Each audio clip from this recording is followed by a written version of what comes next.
This week on the blog, I'm talking about children anxiety. As many of you know, we have experienced this firsthand in our home. And over the last 13 years, I have personally watched, along with many others in the field, the skyrocketing amount of children and youth that are struggling with anxiety.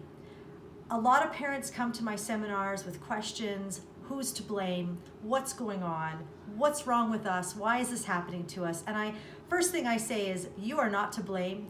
There are many, many things in the recipe of what's causing all of this anxiety today. What we love to blame it on is screens.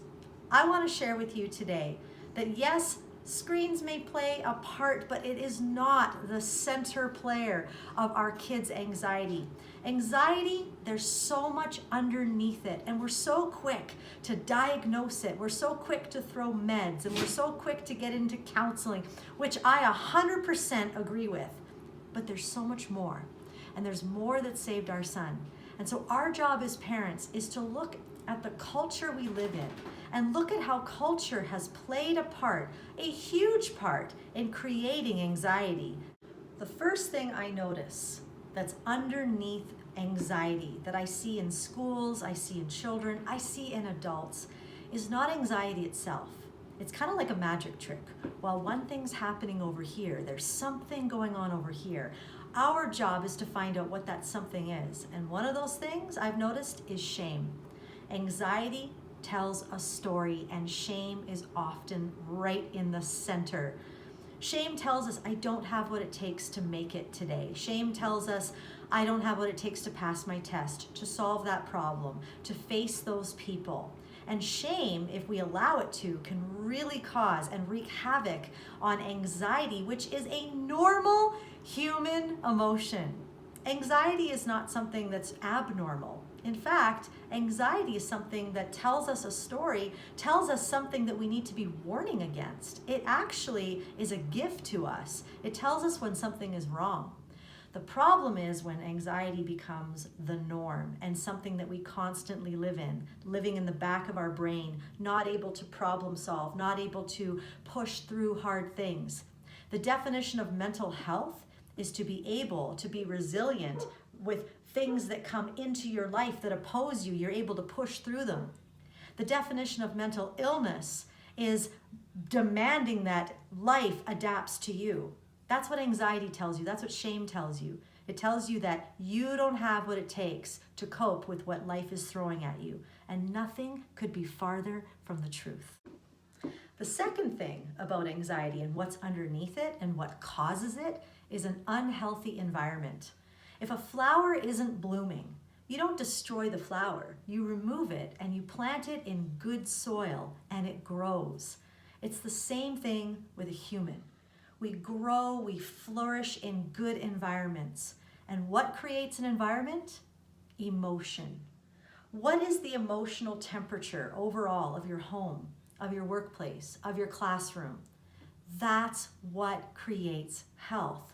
For me, I noticed that my natural resting place for emotion was worry and anger, and I wondered why my son was anxious. As soon as I changed, he changed. Because guess what? The emotional atmosphere, the environment of my home changed, and that made all the difference. Yes, the meds help. Yes, the counseling helped, but I had to change so that those things could actually work. So for you, what about your environment, in your home, in your place of work and school? What's the emotion you're bringing to that place? Because we don't even need to communicate as humans. We don't even need to say a word for someone to feel absolutely everything from us. What are you communicating? Last thing about anxiety is that it's flippin' contagious. I'm anxious, you're anxious. She's anxious, he's anxious. You say you struggle with anxiety, all of a sudden everybody's like, I do too. And if you don't struggle with anxiety, you might start to think, what's wrong with me if I don't? It is so contagious. But guess what? So is courage. Courage is contagious.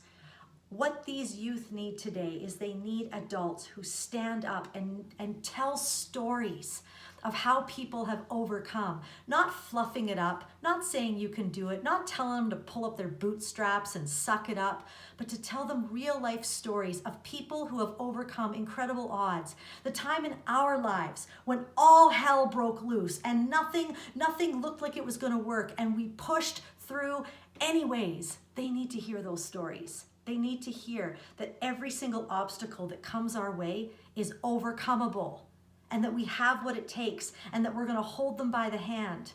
The last thing that an adult should do in a child's life when they're anxious is make them struggle on their own.